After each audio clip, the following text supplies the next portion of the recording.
Good afternoon, ladies and gentlemen. Gyle here, and welcome back to the Forged Alliance Forever promotional series. Monday afternoons, everybody. Don't you just love them? Fear not, I have some escapist relief for you guys in the form of giant battle droids going toe-to-toe with one another for the next half hour, 45 minutes, however long this one is going to last. And the good news is, I don't have any bits of information to bring you at the front of this one, so we can roll straight out with the action. It's going to be a custom 5v5, and it's all going to go down on Wonder Open 5v5 version 2, so let's go on over to the game zone and see how these guys are going to get on. We'll have a little chat in just a moment about the changes or alterations that are made in this version of the map. First of all, let's take a look at the players. We're going to slow it right down, so a lot of players to get through. We'll call this Team 1 up here at the top and this Team 2 down here at the bottom, going first rearguard air position for Team 1 in lurid green. It's none other than the illuminated one. He's going Seraphim, opening first land. To his right over here in Ferrari red, misclicking and going Cybernet's Hickstery, and he's opening first land as well. Down here, team member number 3 for Team 1, it's Colossus, going this season's very brave, attractive, noble UEF in Elephantine Grey, opening first land. And down here, team member number 4 for Team 1, it's Sailor Moon, presumably the celestial body and not some drunken chap on a night out in Blackpool. He's going Ali Orange Aeon, opening first land. And last but not least for Team 1, it's GFY's Smokin' Joe in Mellow Yellow. He's going Seraphim, opening first land as well. Correct, apparently, Ace Frog says. That is correct. Must be chatting to someone on voice comms. Let's take a look at Team 2. Start with rearguard air position down here. None other than the one and only quintessential Voodoo in baby blue, opening first land, going Aeon. Couldn't have chose a better race myself for that position. Up here to his north, we have Sun Killer, and he's gone Pontiff White in Seraphim, opening first land. Slight malfunction with the factory building there. What is it? Thirdly, there we go. Thirdly for Team 2, it's Buttist. And I've seen this guy before, I know, because I laughed then too, because that's just how sophisticated my brand of comedy or humor is. It's the kind of thing that puts a smile on my face. Anyway, he's going Cyberin, opening first land in Vivacious Violet. And fourthly for Team 2, Ace Frog, going UEF in Burgundy Red, opening first land. And last but not least, down here at the edge, it's Thrusty. That name appeals to me too for some reason, and he's going Aeon Electric Blue, opening first land. So those are the players. Let's take a look at the map as we slowly increase the speed. Wonder, of course, or Classic Wonder, sort of, what is that, 4v4, 6v6, I can't remember. But anyway, there's a lot of players on that version too, but they usually have a mountain range in the corners, which of course funnels all of the ground action from the fringe players towards the center. That of course is not the case here. These players on the edges are allowed or able to flank one another, so we'll be keeping a close eye on the corners and making sure not to miss too much of the action. Incidentally, this is a 5v5, so if I miss a ton of stuff, don't be surprised, shocked or upset. It's just the nature of the beast. There's also a decent amount of reclaim on this one as well. We've got T3 Rex and or T3 ground unit Rex and Omnis scattered around the center. Omnis pulling in around 2k mass. So that's a decent starting amount for anyone who can get their hands on it. And it does seem, for the moment, Team 1 not too interested on the reclaim side of things as we bring this up to normal game speed. We've got Sun Killer making his way towards the central crater. He's going to get his hands on all of that mass, I think. We were getting a bit of pinging going on here. I presume that was from other members of Team 1 asking Hickstery to get a move on. He was going to miss out on that mass. I think that's going to happen anyway. Sunkiller definitely going to get there first. Meanwhile, Buttist and Colossus going to get to the center around about the same kind of time, I think. It doesn't look like Sailor Moon or Ace Frog are going to compete in any real terms for the mass, although Ace Frog is moving now. And Thrusty making his way to the center there, if he can figure out how to get inside the crater. Hills are hard and all that, and he's going to get free reign on all that mass as well, because Smokin' Joe ain't got time for mass, because I'm too busy smoking. My name's Joe. That's right. First little bit of shots fired there. Com action between Buttist and Colossus. They're going to pause for a moment to pick up a little bit more reclaim. We'll see who got what out of that early share. So 1100 for Buttist and Colossus on around 900. So Colossus getting his not quite half of it, but a decent amount of it. But what he's managed to do here is he's forced Buttist back, and he's now on Team 2's side of the divide. That's going to allow him to pick up certainly more than his fair share of reclaim. grabbing what should have probably been Ace Frog's T3 unit there, but Ace Frog was a little bit slow to make his move. Ace Frog's going to throw down a land factory here, but Colossus probably going to run into him as he comes to stand guard over all of these rocks in this other crater here.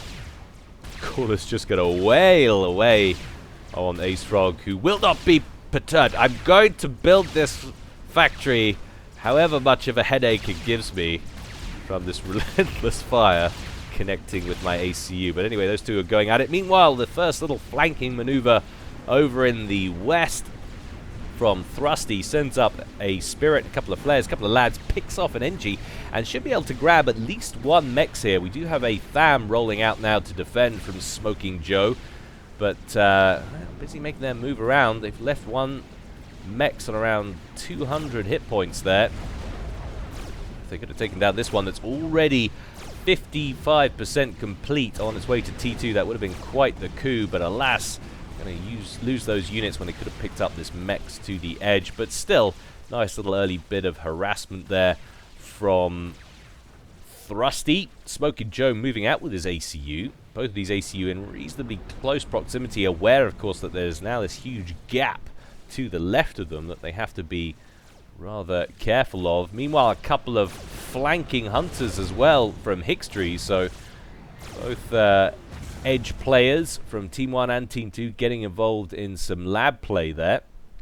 Always nice to see. Cunningly placed little mole up the top that should give Hickstry some decent vision on stuff coming around the edge there. I like his planning.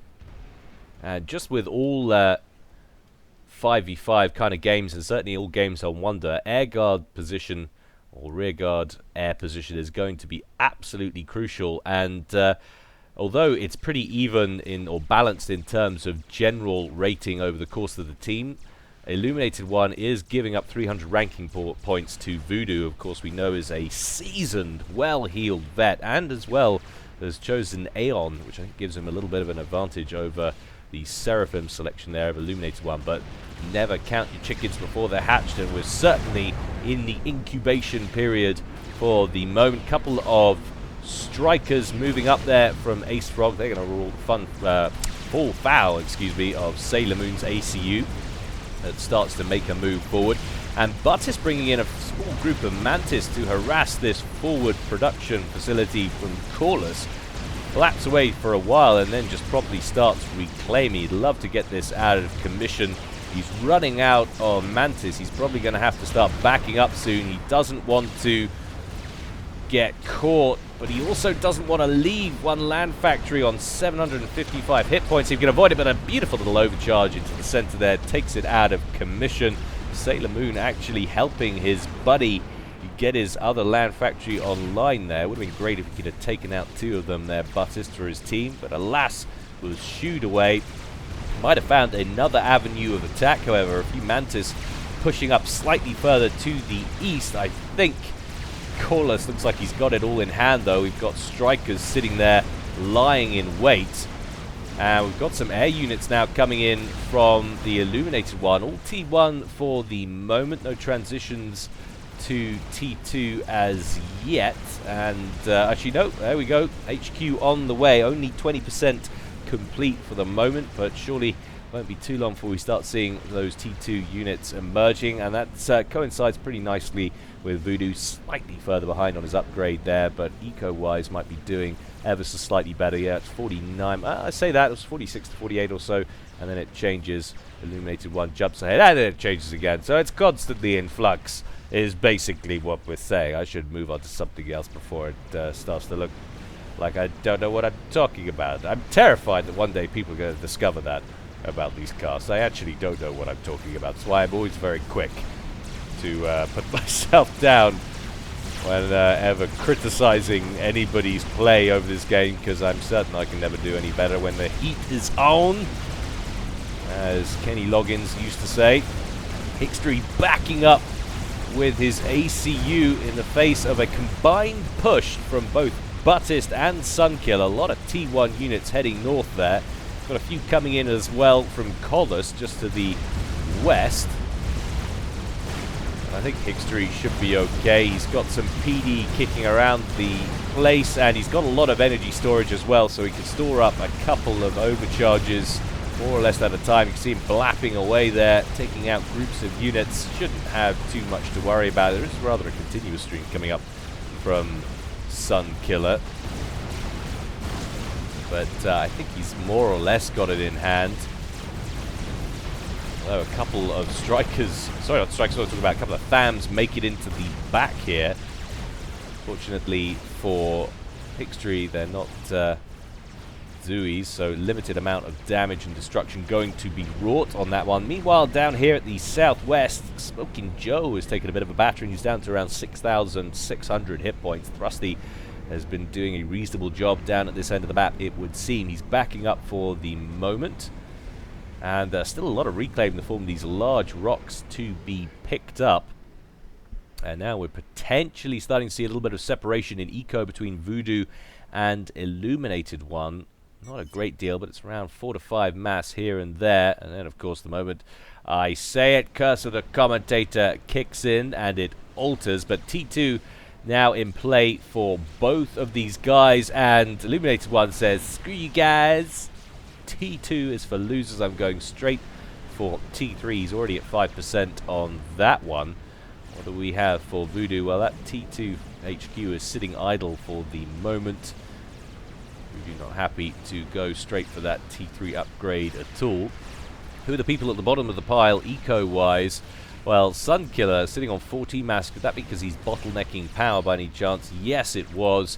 He's actually doing rather well, but Smoking Joe down on 23, Colossus on 16, and that's, well, it must have been something. A slight fluctuation. It goes back up to 26, but yes, definitely Smoking Joe short stacking both on score and eco, it would seem, at least for the moment. Sunkiller still having some issues, though. He's got to get his power sorted out, and quickly, and that actually gives you quite a nice view of the territory that has been gleaned. It really is sitting on around about the 55% mark in favor of Team 2, I would say. I'm counting because Sunkiller seems to have cut off this top corner of the map from Thrusty, and much the same is happening down here. Sorry, not from Thrusty, sorry, from Hickstery. Thrusty has done much the same down here from Smoking Joe.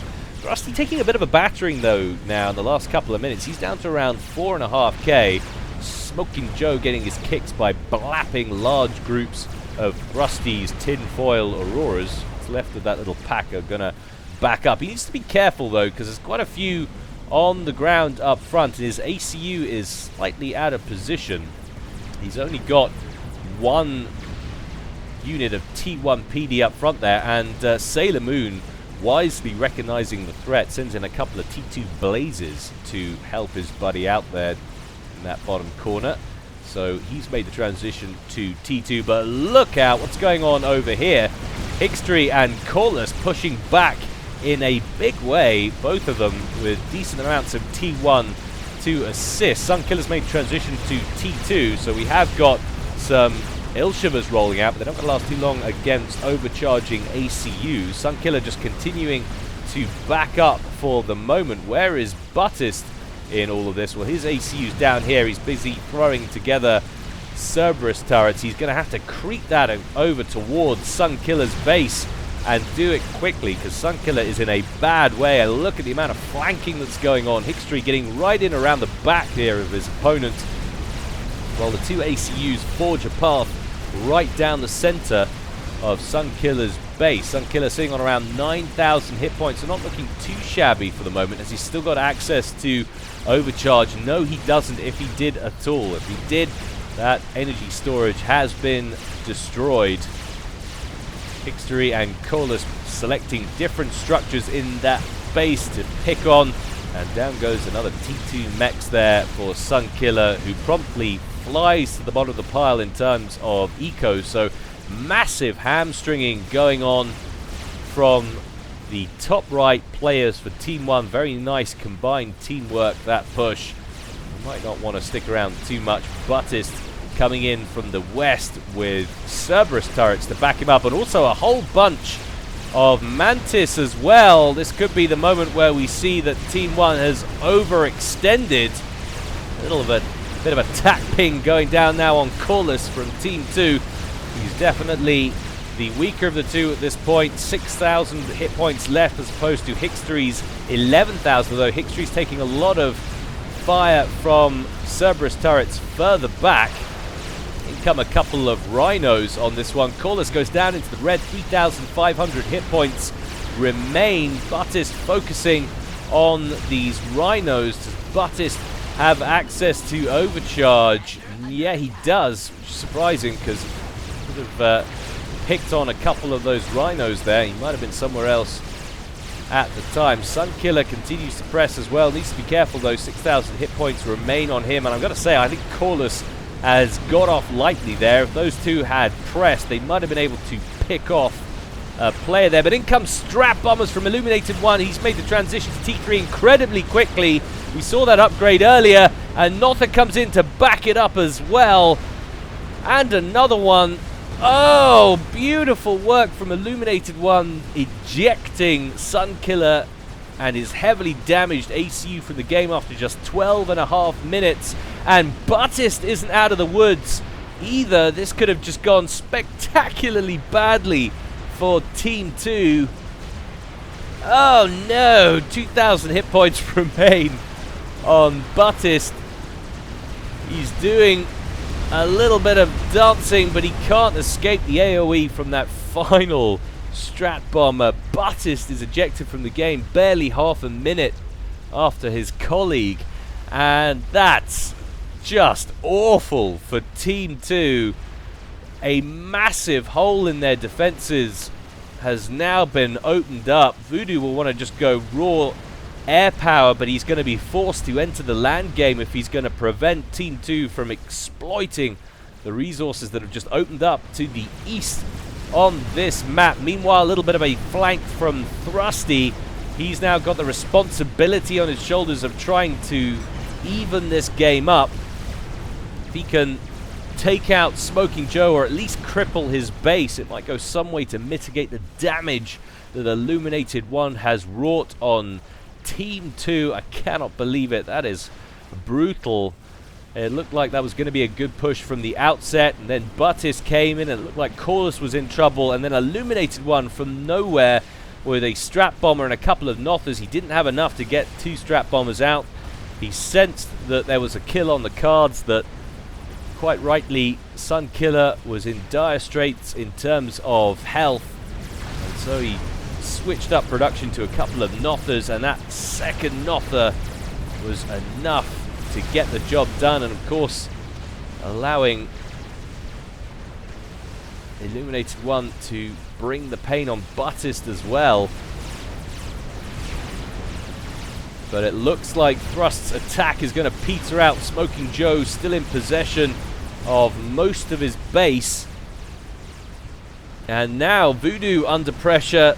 Those extra units that Hickstry and Colossus had left over continue to press on towards his base, but Restorers are the name of the game for Voodoo, and Illuminated 1 without sufficient air power to do anything about it.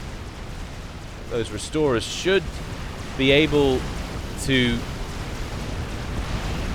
defend Voodoo's base adequately, although he has lost 1 T2 mechs there already and a T1 PD to the east of the base. Another one now under pressure. A couple of units of build capacity trying to hurriedly throw up a PD. They're going to get destroyed before they can get the job done.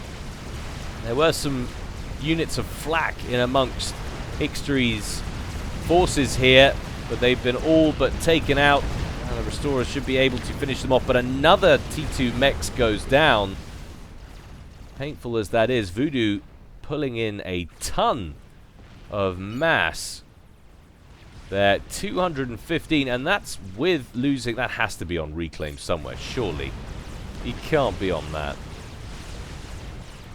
I'm actually astounded. Voodoo ecoing like a monster. He's got a lot of engineers over here as well. But let's see where we're actually at on the reclaim side of things. So we've got 16,000 mass banked for Voodoo and 10,000 for Illuminated One. But look at that. I mean, it's a deficit of 100 mass already.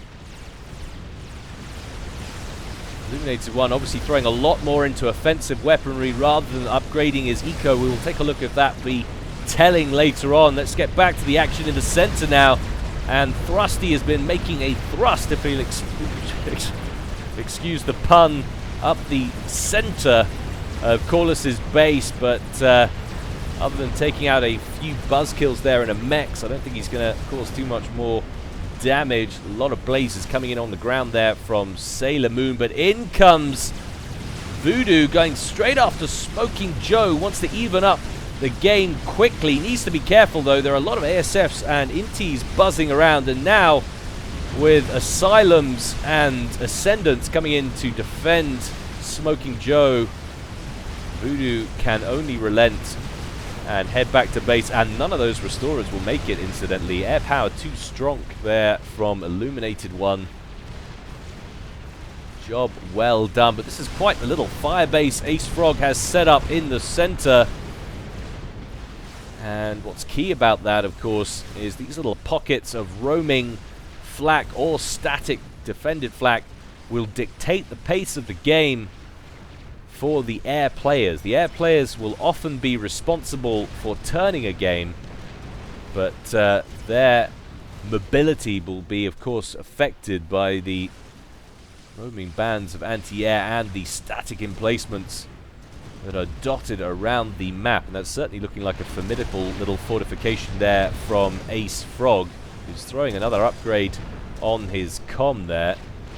He's got a few buzz kills in the area. Needs to be careful. There's a ton of Evensongs that have got lined up here for Sailor Moon. You can see they have no trouble picking off these outer defenses. They're not attacking the shield yet, but that could be about to change as another volley comes in, and a few of them impacting on the shield there. For the moment, he's got enough buzz kills to contend with it, but the Evensongs are increasing in number continuously. And look at this, Harbingers forcing their way up to the top right-hand corner of the map. We've got another Strap Bomber and a couple of Nothers incoming to deal with them. But they've done a great job, and Voodoo is now, at least for the moment, free to pick up a few of these mexes here from Buttist's and Sunkiller's old base. The mass has largely been scooped. Most of the wrecks have disappeared. Have they gone into Voodoo's pockets? That's the question. 25,000 mass, Illuminated One on 15. So larger gaps emerging all the time in terms of eco between the two air players. 276 plays 161 in favor of Voodoo. That margin increasing as the game goes on, or has been so far. More Harbingers coming up for Voodoo in the meantime. Callus trying to effect some damage on these units and impede their progress a little bit. Notha's still in play as well. Fighter bombers coming in from Illuminated One. So it's a real joint effort at the moment to contain Voodoo. We've got essentially a 2-on-2 down here between Ace Frog and Thrusty versus Smoking Joe and Sailor Moon. And the other three going all out against Voodoo. But we've got a GC on the way, so Voodoo's extensive eco being thrown towards an experimental that now makes its way up to the top right-hand corner. And that upgrade for Ace Frog was a T3, and we've already got a couple of Ravagers on the scene, another one on the way. So Ravager creep, now the order of the day. That could present major hassles for Sailor Moon, but what could present even more of a problem is the fact that with each successive attack from Thrusty, Smoking Joe's base is diminished in stature. And Sailor Moon would love to be able to focus on Ace Frog in the center there, but he just can't. He's continuously having to funnel troops over to his teammate's base. Thrusty just being too much of a pest here. we'll take a look at how these guys are doing, actually. So we've got Thrusty on 59, his mirror there, Smoky Joe on 39. And in terms of mass reclaimed, only 4,700 for Thrusty. But Smoking Joe doing a little bit better on 7,200. So that goes some way to even things up. But Thrusty has never looked under threat in this corner so far for the best part of 22 minutes in this one. But look out, wave of strap bombers incoming, going straight after Ace Frog and his forward base here. That round of strats takes him down to 5,300, collapses the shield. Voodoo quick to defend. Oh, but down into the red. The shields blink back on in the nick of frickin' time. More shields started. Ace Frog concerned there, but what is interesting is those Ravagers have been taken out of commission. We've got one Triad left to deal with these Harbingers. Ace Frog is going to have to overcharge if he has access to it. Yes, he does. One away, down it goes, but he needs to be careful. Just 3,800 hit points, but he's like, nah, man, I've got this sorted. Overcharges all the way, and that threat is dealt with for the moment. Thrusty, meanwhile, pushing once again, but look at the work that is being done over in the east. But what's happened to that Colossus? It's made it all the way up here while we've been talking, and they're all laughing about it, something in chat. So, alright, I don't understand what's going on here. So, Colossus is UEF. There's a 42 kill Colossus that must have been Voodoo's. He can't have captured it. I don't understand. And we're losing time on what's going on. So Hickstery gave all of his stuff over to Colossus, and the GC stood in a wow. Wow. That's a bug that needs to be fixed. I've never seen that in my life. So Hickstery transfers control of all of his stuff. I don't know whether that was a purposeful exploit or whether he just did it because he thought all his base was, or he was going to die. So give his stuff over to Colossus quickly for him to benefit, if only for a short while, from the eco and the production power. But as that GC from Voodoo steps on a structure, Hickstery transfers control over to Colossus, and the game glitches, and Colossus is in receipt of Voodoo's Colossus. So Voodoo sends up a Colossus and now finds himself facing his own machine on the way back. That is brutal, man. Absolutely brutal. A decent amount of air power on the field for Illuminated One, but look out, look at this push from Thrusty, getting in T3 units and T2 in around the back of Illuminated One's base. Strap Bombers doing the work, taking out that last T3 unit for the moment. That is unbelievable. Thank goodness for Voodoo. He's got another GC on the cards, and a wave of Harbingers come out. Those two GCs focus on one another, but when those Harbingers get into range for Voodoo, that will tip the balance and at least place a large reclaimable wreck on Voodoo's doorstep. Of course, nothing that Colossus can do. If he backs up, he's just going to lose out and taking more hit points off Voodoo's GC, so he's got to stick it out, lose that. There's nothing else to be done. There are a few more units coming in now from Hickstery and Colossus, but not enough to alter the path that little encounter was taking. And now we're getting a air battle here at the back over the top of Illuminated One's base. And that seems to be going pretty well for Voodoo. Illuminated One with virtually no surface-to-air weaponry at all. He's got a handful of Vultures on the ground there. Of course, Seraphim not able to access T3 gunships. But importantly, Ace Frog still in the game. He's got his personal shield going. That was pretty close. He nearly stood to be ejected in that one. And Smoking Joe, his ACU is backed up all the way over to here. His base is gone. that mass now in danger of being pocketed by Thrusty. Volthu's brought out there by Illuminated One to try and halt the spread of T2's ground as they start working on the front of Sailor Moon's base. Now, the question is, are they going to try something like that again? I don't know if that was on purpose or not. I'm actually assuming it wasn't. It looked like the impending threat from that GC was going to wipe out that base, so it's perfectly normal to see people transfer their stuff quickly to a teammate to allow him to get the benefit of those mass extractors and any extra units, even if it's only temporarily.